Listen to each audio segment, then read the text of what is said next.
Je me permets seulement d'accueillir Monseigneur Maroun Nasser Jmaïl qui nous a fait l'honneur d'être là, Monsieur le consul du Liban, et je veux remercier aussi Madame Aoudé qui a été présente ici.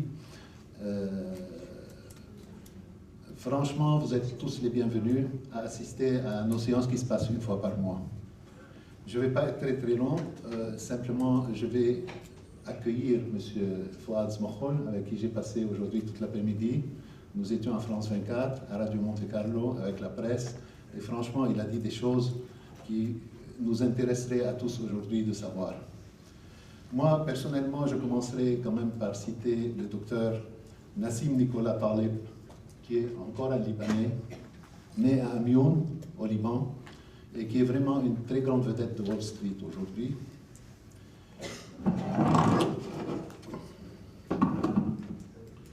Un financier libanais qui nous rappelle par sa théorie des signes noirs, je ne sais pas si vous avez entendu parler de cette théorie, dans son livre qui est très très remarqué et qui prouve aujourd'hui les événements qui se passent avec nous en 2015, en début de 2015.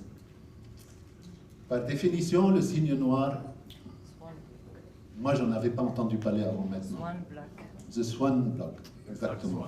Black Swan. C'est un événement qui est très très rare, très imprévisible, et que s'il se réalise, a des conséquences d'une portée qui est vraiment considérable. Et on l'a vu en début d'année, le premier signe noir qui a été perçu par la décision surprise de la BNS, la Banque nationale suisse, qui, elle, a pris la décision de défendre le cours plancher et de cesser de défendre ce cours plancher qui était de 1,20 face à l'euro. Comme ça, il a pris de court tous les marchés et il a ruiné pas mal de gens, de spéculateurs, et il a ramené l'euro à presque 1 franc suisse, qui a été réévalué brutalement d'environ 20%.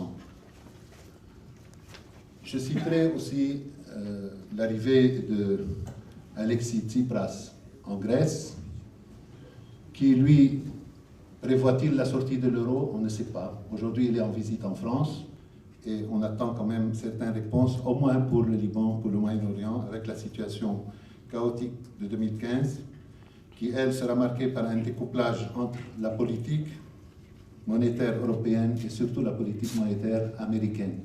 On s'attend à ce qu'il y ait franchement une division là-dedans.